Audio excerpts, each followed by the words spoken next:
Assalamualaikum warahmatullahi wabarakatuh. Bertemu lagi dengan saya di channel Cerita Misterius. Pada kesempatan kali ini, saya akan membawakan kisah misteri yang berjudul Haji Pesugihan. Seperti apa kisahnya? Namun sebelum kita masuk ke dalam ceritanya, nama dan tempatnya disamarkan semua, dan tak perlu kita berlama-lama lagi. Langsung saja, mari kita simak ceritanya. Satu kisah tentang pengalaman hidup yang kelam, yaitu tentang anak-anaknya yang berusia 1-3 tahun ini tidak bisa merasakan hidup yang lama. Segala kemewahan yang dimilikinya, namun semua membuat anak-anaknya mengalami musibah. Awal ceritanya, sebut saja namanya adalah Alfa. Dia ini adalah anak yatim piatu. Saat usianya sudah matang, dia diminta untuk menjadi menantu seorang haji. Sebut saja namanya Pak Dola. Pak Dola menginginkan Alfa menikah dengan anak semata wayangnya, yaitu bernama Ari. Ari yang dinikahkan dengan Alfa dengan maksud tujuan Pak Dola yang sebagai seorang haji. Dia ingin mengangkat derajat seseorang anak yatim piatu, yaitu si Alfa. Pernikahan pun diselenggarakan secara meriah, dengan pesta begitu luar biasa, yang membuat teman-temannya dan juga keluarganya berdatangan, ikut mendoakan kedua mempelai. Singkat cerita, usia pernikahan yang sudah menginjak 1 tahun, Alfa ini dikaruniai satu orang anak yang sudah diidam-idamkan oleh Ari dan Alfa. Namun usia anaknya yang baru menginjak 1 tahun, tanpa ada sebab yang jelas, secara tiba-tiba mengalami kejang-kejang yang akhirnya tidak bisa tertolong dan membuat anak itu meninggal dunia secara mendadak. Di 1 tahun pertama tentang anaknya yang meninggal, tidak ada kecurigaan sama sekali. Tapi di sini setelah anaknya si Alfa meninggal dunia, membuat harta yang dimiliki oleh Ari semakin melimpah karena dimodali oleh orang tuanya untuk membuka suatu usaha, dan usaha yang dilakukannya berkembang sangat pesat. Tidak ada satupun kendala, semuanya lancar saja. Di sini Alfa sendiri tidak menaruh curiga terhadap kekayaan suaminya, karena Ari ini adalah sebagai anak sematawayang seorang haji. Ia tekun beribadah, tekun melakukan apa saja yang menyangkut tentang agama. Alfa sama sekali tidak menaruh curiga dengan kematian anaknya. Di tahun berikutnya, setelah anak yang pertama meninggal dunia, Alfa mengandung kembali dan lalu melahirkan, sampai anak yang kedua ini berusia 2 tahun.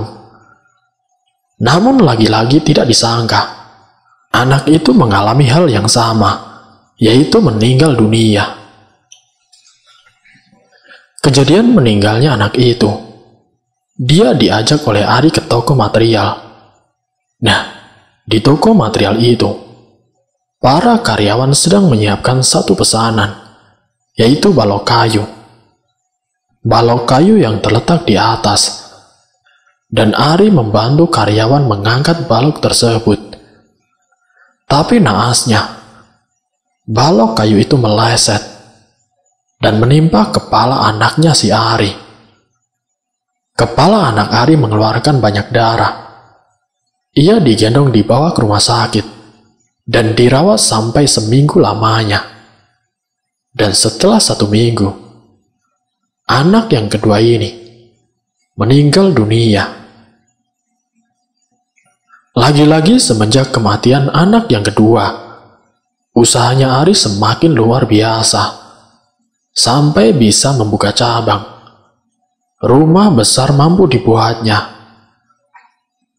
Sedangkan Alfa sebagai seorang ibu yang kehilangan anaknya, ia sangat terpukul. Walaupun dengan segala kemewahan yang dia punya, harta yang melimpah, segala apapun yang diinginkan oleh Alfa, semuanya tercukupi. Tapi tidak membuatnya senang secara batin. Setiap tahun, setiap kematian anaknya, usahanya Ari benar-benar semakin luar biasa, dan orang-orang sekitar yang mengetahui meninggalnya anaknya Ari, tidak ada satupun yang mencurigai kalau kedua anaknya ini dijadikan tumbal pesugihan. Sama sekali tidak ada pikiran ke arah sana, karena keluarga Ari sendiri dari kalangan orang yang taat beribadah. Orang tuanya seorang haji. Tidak ada sedikit pun tetangga yang berpikiran kalau kedua anaknya Ari, yaitu dijadikan tumbal pesugihan. Singkat cerita, Alfa pun mengandung anak yang ketiga. Rasa bahagia itu telah muncul. Sebagai seorang bapak, tentunya Ari juga sangat senang dengan anak yang dilahirkan oleh Alfa. 1 bulan, 2 bulan, sampai 5 bulan. Keadaan masih baik-baik saja. Bahkan anaknya si Alfa ada babysitternya. Tapi Alfa sebagai seorang ibu, tetap saja dia ingin merawat anaknya sendiri. Apalagi itu anak yang ketiga, anak yang ditunggu-tunggu.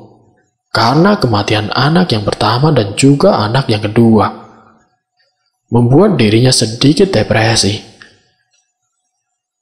Namun lagi-lagi kebahagiaan itu tidak bertahan dengan lama. Anak yang ketiga ini meninggal dunia. Anak yang dijaga dengan baik-baik sampai anaknya bisa berjalan, sampai anak itu bisa meraih barang-barang yang diinginkannya. Di saat kegembiraan keceriaan sedang menyelimutinya, lagi-lagi musibah datang menghantamnya.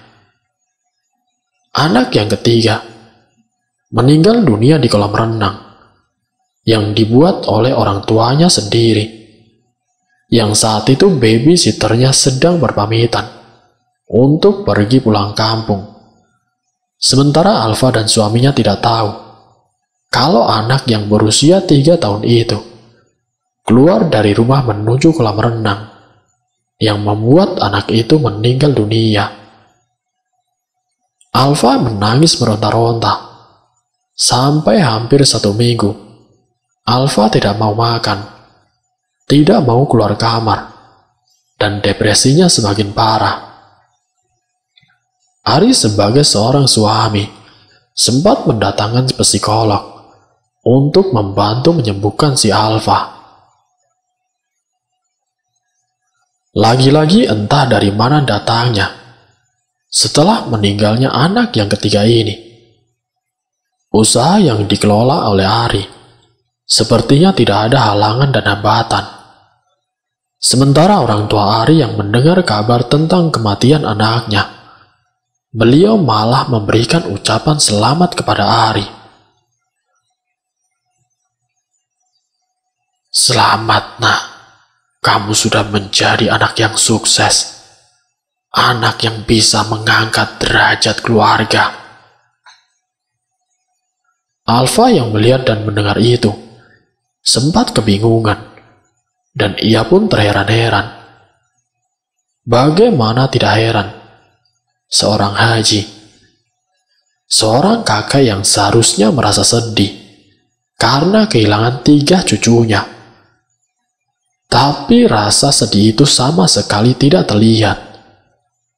Justru raut wajah bahagia yang terpancar di wajah orang tuanya si Ari. Sampai singkat ceritanya, Alfa kini bisa melahirkan anak yang keempat. Setelah mereka bina rumah tangga hampir 10 tahun, kini anak yang dilahirkan adalah anak kembar. Belum genap 1 tahun, baru berusia 9 bulan. Kesedihan kembali menyambutnya. Alfa lagi-lagi harus kehilangan anaknya. Dia merasa seperti Tuhan itu tidak adil karena merenggut kebahagiaannya. Anak yang dilahirkan selalu meninggal dunia. Dia berusaha menenangkan hatinya, memohon meminta petunjuk dengan Sang Pencipta, yaitu Allah Subhanahu wa Ta'ala. Semoga apa yang menjadi musibah-musibah di tahun-tahun sebelumnya menjadi pembelajaran dan tidak akan terjadi kembali. Dengan ketakwaannya si Alfa, dia mendapatkan petunjuk dari mimpinya.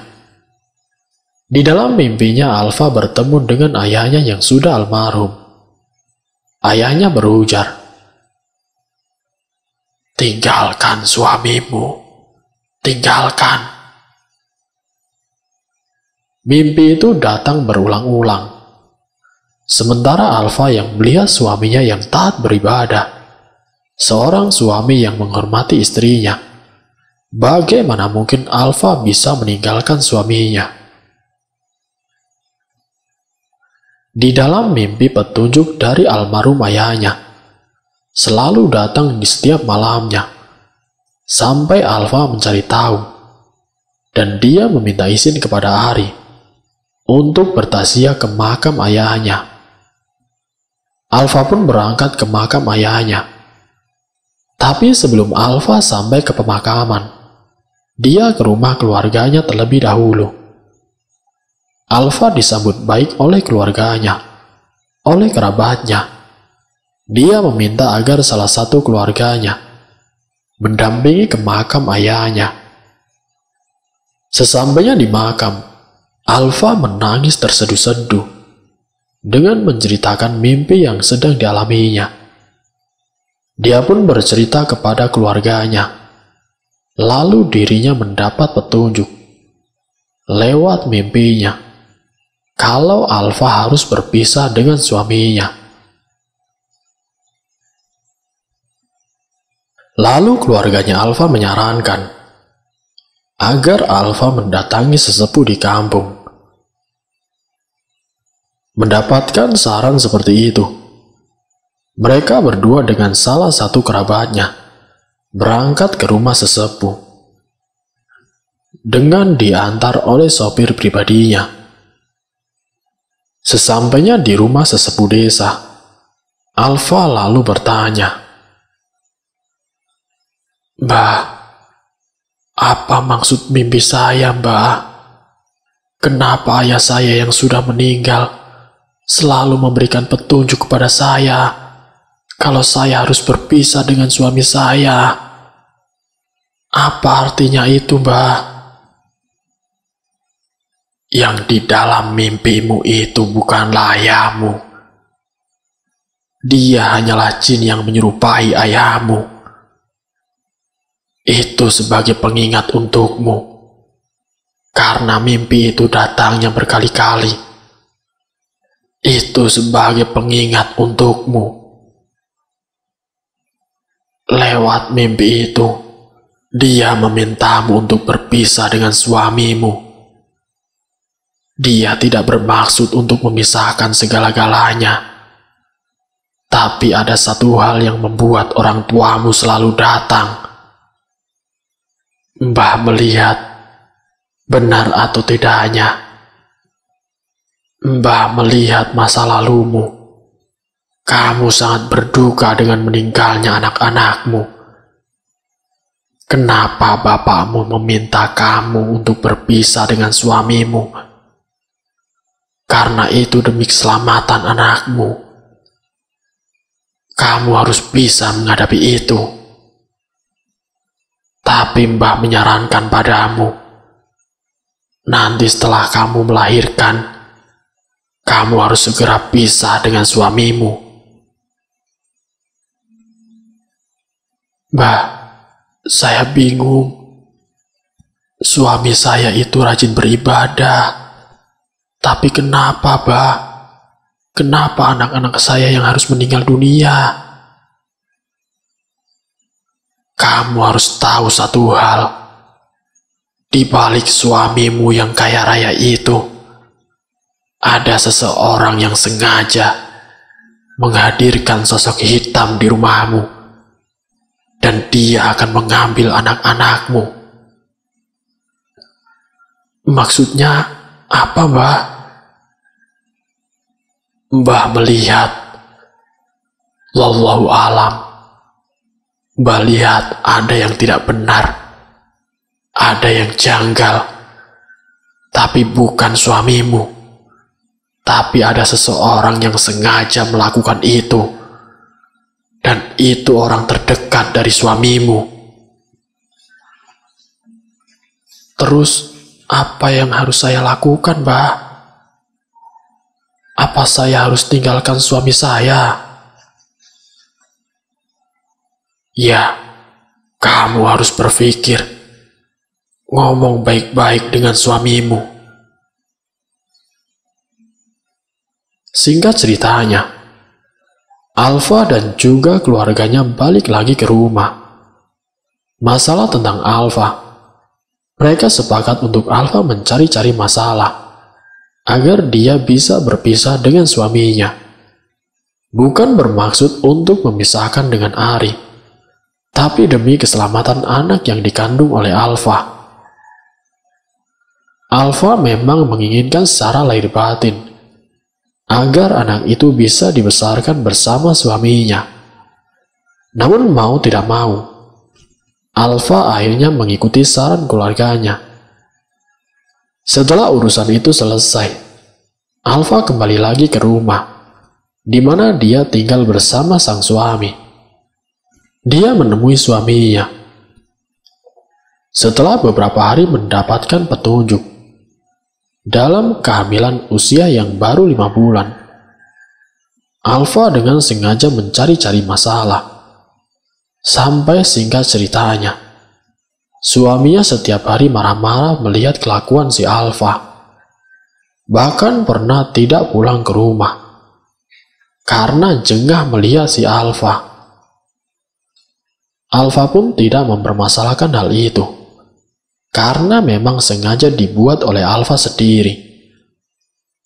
Sampai singkatnya, Alfa melahirkan, dan ketika usia anaknya sudah 10 hari, Alfa resmi keluar dari rumah suaminya. Alfa berusaha menanggung beban berat, karena dia merawat anaknya, tidak didampingi oleh suaminya. Sebenarnya Alfa tidak kuat, hatinya menangis pilu. Tapi mau bagaimana lagi? Alfa harus menjalani itu semua demi anaknya bisa hidup. Setelah resmi bercerai, Alfa kembali ke keluarganya dengan anak yang masih berusia 3 bulan. Dia rela meninggalkan suaminya. Dan setelah sebulan lamanya, dia pun mendengar kabar kalau orang tuanya si Ari yang perempuan telah meninggal dunia. Kini anak Alfa berusia 5 bulan. Namun Alfa mendengar kabar si Ari. Ari dikabarkan menikah lagi. Alfa yang tidak kuat melihat suaminya menikah. Alfa meminta izin kepada keluarganya dan juga kerabatnya agar mereka mengasuh anaknya. Dan Alfa meminta izin untuk berangkat menjadi TKW. Sementara keluarganya hanya mengiyakan apa yang menjadi pilihan si Alfa. Keinginan Alfa bisa terlaksana. Di usianya yang sudah tidak muda lagi, dia berangkat menjadi TKW di salah satu negara. Singkat ceritanya, sampai 15 tahun Alfa menjadi TKW. Sepulangnya Alfa ke rumah, anak Alfa yang sedari kecil diasuh oleh keluarganya, sehingga anak itu tidak mengenal orang tuanya sendiri.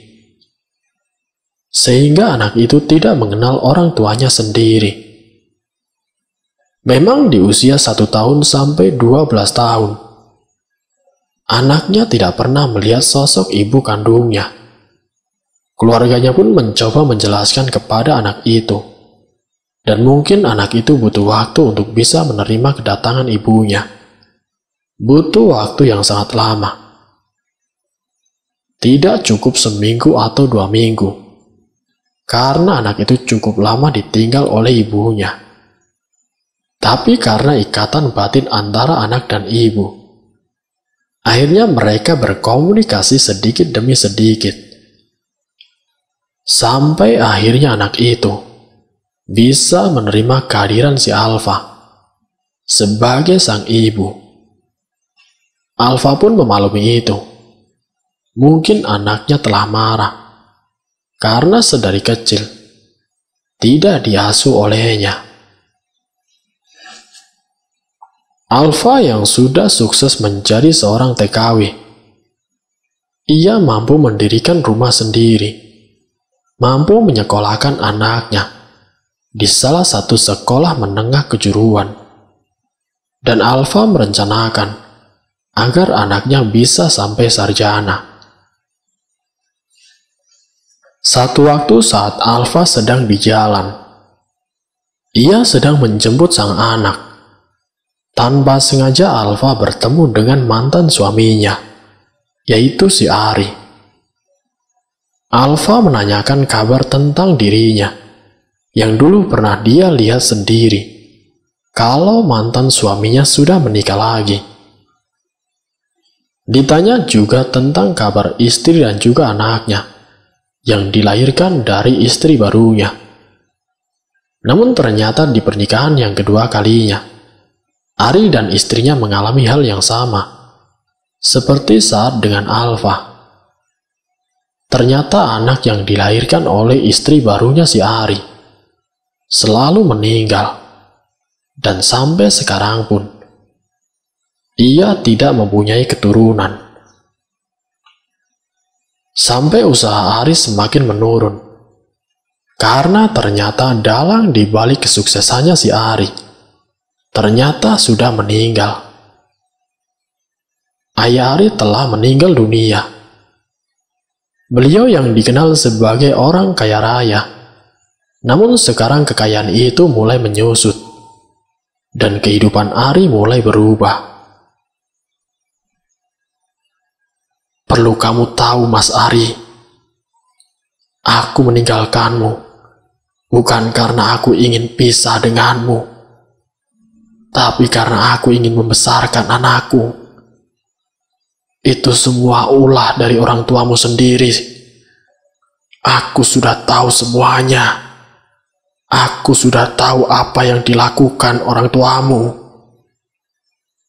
Ari yang mendengar itu, ia hanya bisa menangis. Dan Ari mencoba memastikan ucapan si Alfa.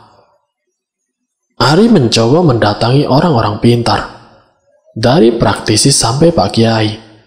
Semua menjawab hal yang sama. Kalau dibalik gagalnya Ari yang tidak mempunyai keturunan, dan tidak ada anak yang hidup sampai menjadi dewasa. Ternyata semua itu karena dalang pesugihan, yaitu dari orang tuanya Ari sendiri. Dan benar, semenjak kematian orang tuanya Ari, usahanya mulai menurun, dan akhirnya Ari menjadi orang biasa, bahkan lebih rendah dari Alfa. Semua itu karena diawali dengan pesugihan. Sementara pesugihan itu tidak ada yang melanjutkan. Dengan begitu harta warisan akan habis dengan sendirinya. Karena iblis tidak akan melepaskan harta yang sudah diberikan. Iblis akan menariknya kembali. Begitulah kisah yang dialami oleh Ari dan Alfa. Semoga bisa menjadikan pembelajaran untuk kita. Wassalamualaikum warahmatullahi wabarakatuh.